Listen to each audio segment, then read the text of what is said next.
Beberapa kasus pencabulan yang terjadi menyita perhatian Lembaga Perlindungan Anak Indonesia.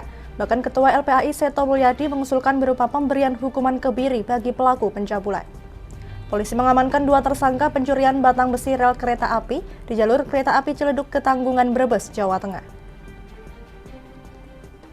Dalam rangka hari ulang tahun ke-21 Partai Demokrat, DPC Demokrat Pati menggelar turnamen bola voli bertajuk AHY Cup Pati 2022 di Gor Pesantren Pati.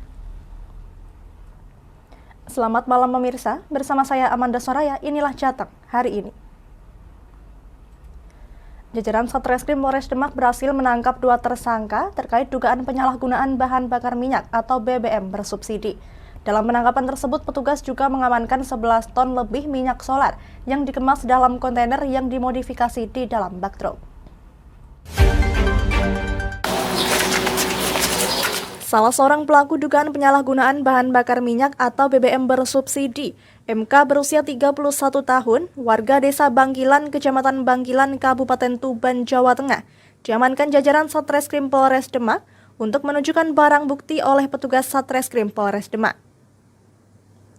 Dari tersangka MK, petugas berhasil mengamankan 8.000 liter minyak yang dikemas dalam kontainer truk. Truk bernomor polisi S858JG yang berisi minyak solar tersebut diamankan di Jalan Onggorawe Sayung. Truk semula dari Tuban dan sudah membeli solar di Sluke, Rembang untuk kemudian dibawa ke sebuah industri yang berada di Semarang.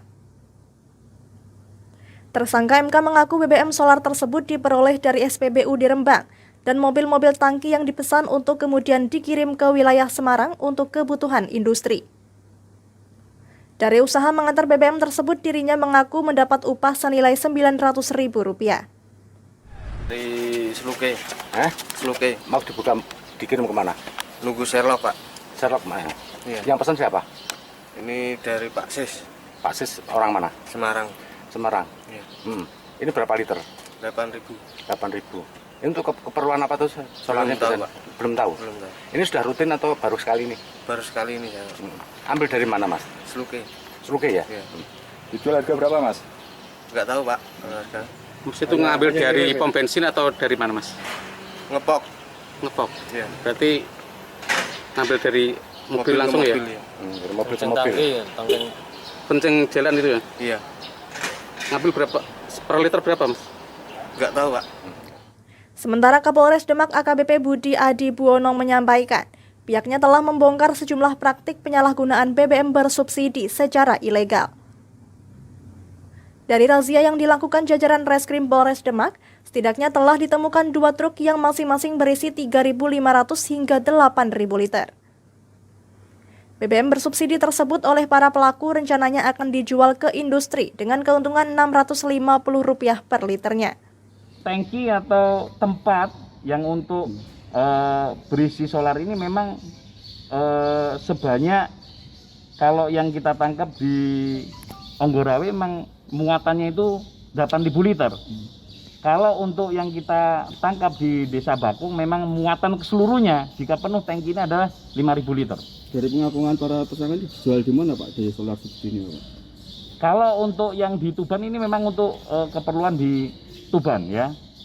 Selanjutnya ada lagi juga yang keperluan di Semarang. Untuk perusahaan atau gimana, Pak? Ya tentunya dari penyelidikan dan hasil penyidikan kita memang solar ini akan dijual ke industri. Kan karena memang kan mereka ini kan mencari keuntungan dan yang lebih besar adalah kalau mereka beli subsidi dan dijual untuk industri. Ini masalah satu penyebab dari solar langka dan sulit di Pantura Demak ini, Pak? Ya salah satunya, makanya untuk mengantisipasi tersebut kita melakukan penindakan terhadap penyalahgunaan BBM yang bersubsidi seperti itu. Dari pengakuan itu mereka mengambil keuntungan sampai berapa itu, Jadi setiap hari kalau kita hitung ya, misalnya yang 3,5 ton ini, mereka ambil per liter itu keuntungannya sebanyak 650. Kalau dikalikan itu sekitar 3 juta sekian setiap harinya. Dari penangkapan tersebut, petugas berhasil mengamankan 2 buah truk modifikasi yang berisi lebih dari 11 ton BBM solar bersubsidi. Atas perbuatannya, kedua tersangka dijerat pasal 54 Undang-Undang Nomor 22 Tahun 2001 tentang minyak dan gas dengan ancaman hukuman maksimal 6 tahun penjara atau denda 60 miliar rupiah. Dari Demak, Ismail, Lingkar TV, melaporkan.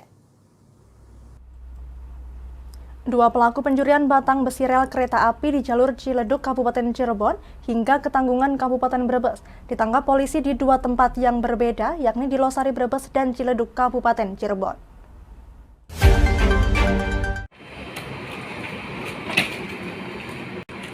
Tim Besmob Satreskrim Polres Brebes dan unit Reskrim Polsek Losari menangkap dua pria Karmidi 52 tahun, ditangkap di rumahnya di Desa Rungkang, Kecamatan Losari, Brebes, dan Raskim 52 tahun, warga Indramayu yang ditangkap di kontrakannya di Ciledug, Cirebon. Keduanya ditangkap karena pada bulan Juni lalu diketahui sebagai pelaku pencurian besi rel kereta api di jalur kereta api Ciledug Ketanggungan kilometer 259+01, Desa Rungkang, Losari, Brebes. Saat dibawa ke ruang Satreskrim Polres Brebes, salah satu pelaku Karmidi mengaku memiliki niat jahat mencuri lantaran terlilit hutang. Butuh waktu kurang lebih 4 jam lamanya bagi Karmidi dan Raskim untuk memotong satu besi rel kereta api tersebut. Itu dapat utang, ya tiba-tiba punya pikiran buruk ya Pak. Nah, apa itu? Saya mau nyuri itu, Nyuri apa? nyuri listring Listring itu apa? Rel. rel. Nah, terus Terus diambil. ya ambil Berapa meter itu? 1,20 meter Pak. 1,20 meter. Cara ngambilnya pakai apa? Dipotong pakai gergaji besi. Bapak tahu bahaya nggak kalau ngambil kayak gitu? Bahaya. Tahu. Terus Bapak dijual kemana itu? Ke lapak. Berapa harganya? Harganya 6.000. Dijual Dijual 6.000 Cuman per kilo. per kilo itu berapa kilo? Cuman 60 kilo lah. Kanit Reskrim Polsek Losari Ibtu Tasudin mengungkapkan, awal ditangkapnya tersangka setelah polisi mendapatkan laporan salah satu pelaku yang buron tengah pulang ke rumahnya, sehingga hal tersebut memudahkan petugas untuk menangkap tersangka. Sementara kerugian PT KAI Daop 3 Cirebon akibat perbuatan kedua tersangka mencapai hingga lebih dari 30 juta rupiah. Juni tahun 2022 tanggal 7 kami menerima laporan pengaduan dari PT KAI Daop 3 Cirebon yang mana beliau melaporkan tentang adanya dugaan tindak pidana pencurian rel kereta api di wilayahnya. Kemudian dari hasil upaya penyelidikan kami kurang lebih 2 bulan gitu, pada hari kemarin tanggal 6 September 2022 kami berhasil ungkap kasus yang mana yang bersangkutan hasil penyelidikan sempat melarikan diri, namun hari kemarin bisa kita amanin di 2 lokasi, tepatnya di Desa Rungkang Kecamatan Losari dan Desa Ciledug Kota Cirebon. Kalau motifnya Pak? Motifnya untuk sementara ini yang bersangkutan memang berlatar belakang ekonomi. Usai menjalani pemeriksaan di ruang Satreskrim, keduanya kemudian menggunakan mobil digiring ke rumah tahanan Mapolres Brebes. Atas perbuatannya tersebut, keduanya dijerat pasal 363 dengan ancaman maksimal 7 tahun penjara. Dari Brebes, Gus Fadilah, Lingkar TV, melaporkan. Sejumlah kasus pencabulan di wilayah Jawa Tengah berhasil diungkap dan menjadi perhatian kepolisian daerah Jawa Tengah. Dari 3 kasus pencabulan tersebut, 2 diantaranya dilakukan oleh oknum guru. Ketua Lembaga Perlindungan Anak Indonesia mendukung langkah polisi untuk memberikan hukuman berat dan mengusulkan hukuman kebiri bagi pelaku yang tega melakukan aksi bejatnya di lingkungan sekolah.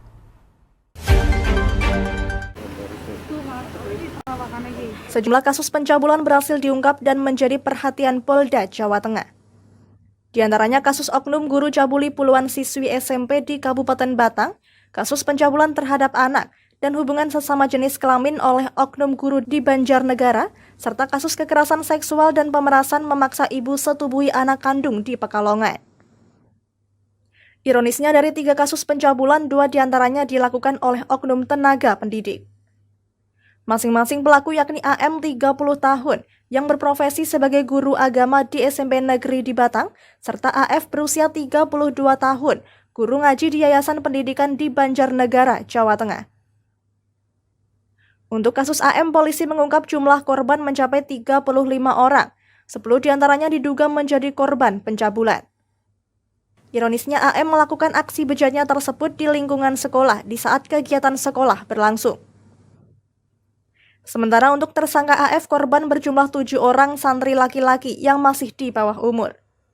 Di sebuah sekolah di mana terjadi di Batang, di mana seorang guru dengan inisial AM, dia telah melakukan perbuatan cabul dan juga persetubuhan kepada murid-muridnya. Adapun modus yang dilakukan adalah dengan pemilihan anggota OSIS. Setelah ini ada beberapa klaster kelas 1 atau kelas 7, kemudian kelas 8 dan kelas 9. Di mana pada klaster kelas 7 dia kebanyakan hanya melakukan perbuatan pencabulan. Kemudian setelah terbiasa dia akan melaksanakan persetubuhan. Kepada tersangka, saat ini sudah ada 10 orang yang diduga menjadi korban persetubuhan dan hampir 35 kasus yang korban pencabulan. Fenomena guru mencabuli anak didiknya tersebut kini disikapi oleh Lembaga Perlindungan Anak Indonesia. Ketua LPAI Seto Mulyadi mendukung langkah Polda Jawa Tengah untuk memberikan hukuman maksimal dan mengusulkan berupa pemberian hukuman kebiri bagi pelaku pencabulan. Saya kira betul, artinya kebiri kimia ini bukan sebagai suatu pelanggaran HAM, tetapi yang paling penting adalah ditumbuhkan kesadaran pelaku bahwa dia memiliki dorongan libido yang terlalu tinggi, sehingga dengan kebiri itu meredam supaya tidak melanjutkan menjadi residivis kembali, tidak melanjutkan perbuatan jahatnya ini kepada korban-korban lainnya. Dan ini di beberapa negara juga dilakukan. Sehingga intinya justru untuk melindungi anak-anak, tapi juga untuk melindungi diri si pelaku sendiri untuk tidak mengulangi lagi. Jadi intinya adalah semua pencegahan ini dilakukan, tetapi dengan disetujui oleh si pelaku ini sebagai bagian dari terapi supaya tidak mengulang perbuatan jahatnya itu. Tidak hanya melakukan proses hukum bagi pelaku, Polda Jawa Tengah juga membentuk tim trauma healing untuk memulihkan kejiwaan bagi para korban yang mencapai puluhan siswa. Guna mempertanggungjawabkan perbuatannya, 2 tersangka pelaku pencabulan di bawah umur tersebut dijerat pasal perlindungan anak dengan ancaman hukuman 15 tahun penjara. Dari Semarang, Henufan, Lingkar TV, melaporkan. Jangan kemana-mana pemirsa, kami akan kembali usai jeda pariwara. Tetap bersama kami.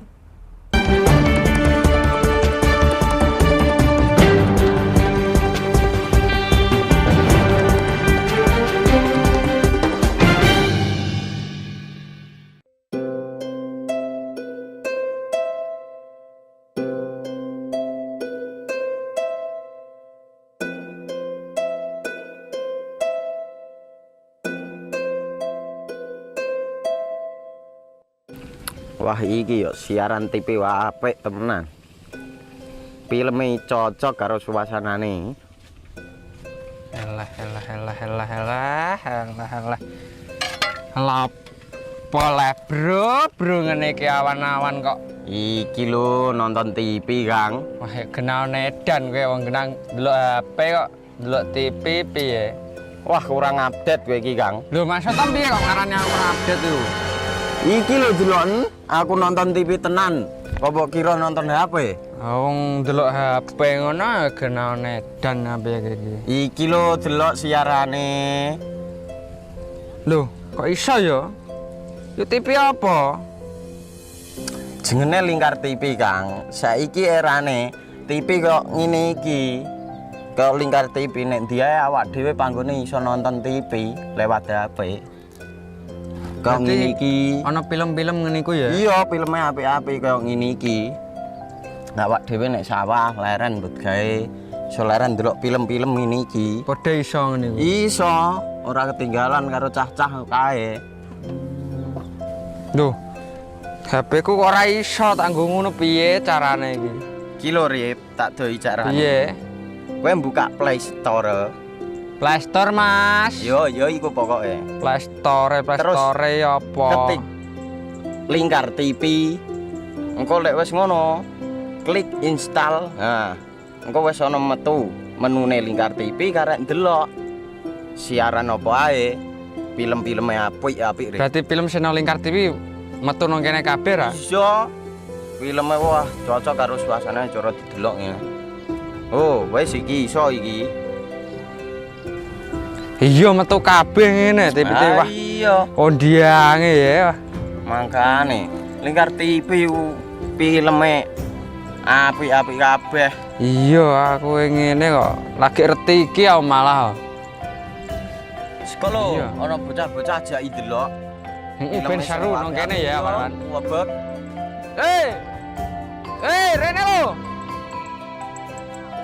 Tak deloki apik-apik ana film Jos iki.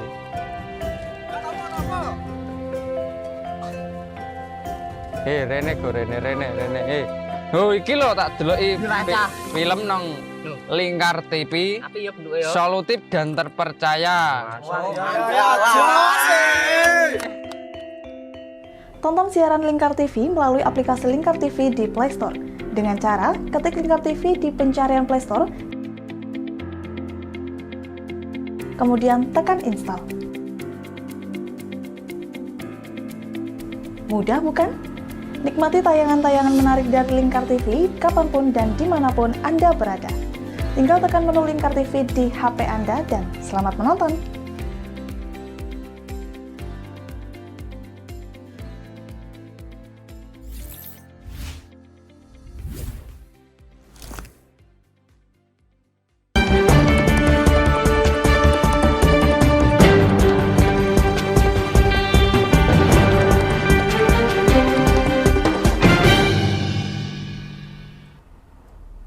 Masih bersama Jateng hari ini pemirsa, setelah sebelumnya datang ke DPRD Pati namun tidak dapat menemui pimpinan DPRD Pati, sejumlah mahasiswa yang tergabung dalam Pergerakan Mahasiswa Islam Indonesia atau PMII Cabang Pati kembali mendatangi kantor DPRD Pati untuk audiensi terkait penolakan kenaikan harga BBM.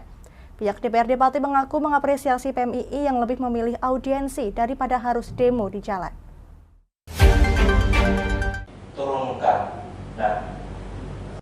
Setelah sebelumnya sejumlah mahasiswa yang tergabung dalam Pergerakan Mahasiswa Islam Indonesia atau PMII Pati beraudiensi di kantor DPRD, namun tidak dapat bertemu dengan pimpinan DPRD Pati. Pada Kamis pagi sejumlah mahasiswa tersebut kembali mendatangi kantor DPRD Pati.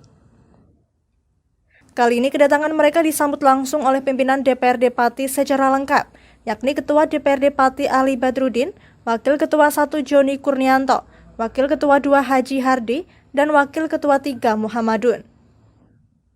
Dalam kedatangan mereka, seluruh pimpinan DPRD Pati kompak mengapresiasi sejumlah mahasiswa tersebut yang memilih beraudiensi dan menyampaikan aspirasi secara santun daripada harus berunjuk rasa di jalanan. Tanggapan terkait dengan audiensi oleh teman-teman PMII cabang Kabupaten Pati ya, kami yang ada di DPRD mengapresiasi audiensi yang dilakukan oleh teman PMII ini. Karena cara ini dilakukan ya lebih mengedepankan cara diskusi ya. Cara diskusi penyampaiannya tidak harus orasi, tidak harus turun di jalan, tapi teman-teman ini melalui perwakilan berdiskusi dengan pimpinan DPRD maupun dengan pihak kepolisian. Tidak hanya para pimpinan DPRD Pati yang kompak mengapresiasi langkah sejumlah mahasiswa yang tergabung dalam Pergerakan Mahasiswa Islam Indonesia atau PMII Cabang Pati tersebut. Kapolres Pati AKBP Christian Tobing juga ikut mengapresiasi langkah yang diambil PMII Pati yang lebih memilih beraudiensi dalam menyampaikan aspirasi daripada harus berunjuk rasa di jalan yang dapat mengganggu ketertiban umum. Diketahui pada Kamis pagi sejumlah mahasiswa PMII tersebut sudah kedua kalinya mendatangi kantor DPRD Pati guna menyampaikan aspirasi terkait penolakan kenaikan harga BBM. DPRD Pati mengaku siap menyampaikan aspirasi tersebut kepada pemerintah pusat. Dari Pati, Arlinda Maya, Lingkar TV, melaporkan.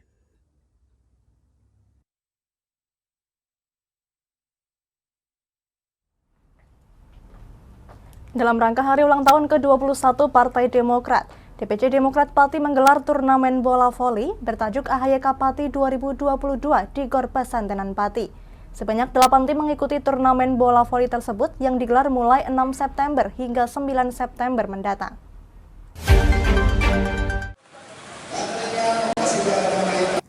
Dalam rangka memperingati hari ulang tahun ke-21 Partai Demokrat, Pengurus Dewan Perwakilan Cabang atau DPC Partai Demokrat Pati menggelar turnamen bola voli bertajuk AHYK Pati 2022. Sebanyak 8 tim yang terdiri dari Ronggo VC Jaken, Mandala VC Tlogowungu, Bayangkara Polres Pati, GVG Gunung Bungkal, Elvit Prawoto, Ivos Suwaduk, Sabar Narimo Jakenan, dan Pesona Randu Kuning ikut memeriahkan gelaran turnamen bola voli tersebut. Turnamen bola voli AHYK Pati 2022 ini digelar mulai tanggal 6 September yang lalu hingga 9 September mendatang.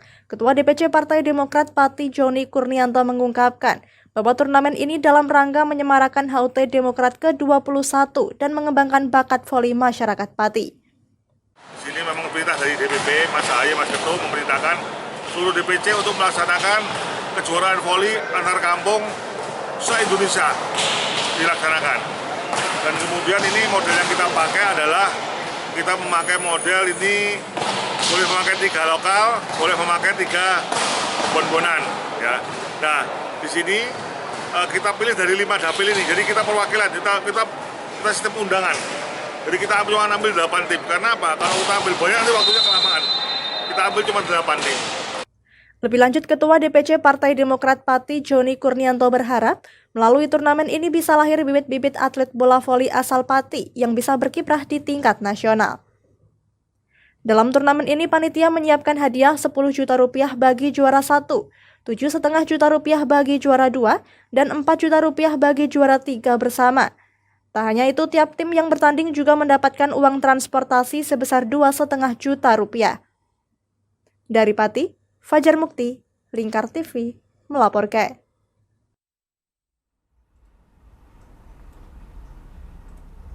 Berita tadi sekaligus mengakhiri kebersamaan kita kali ini.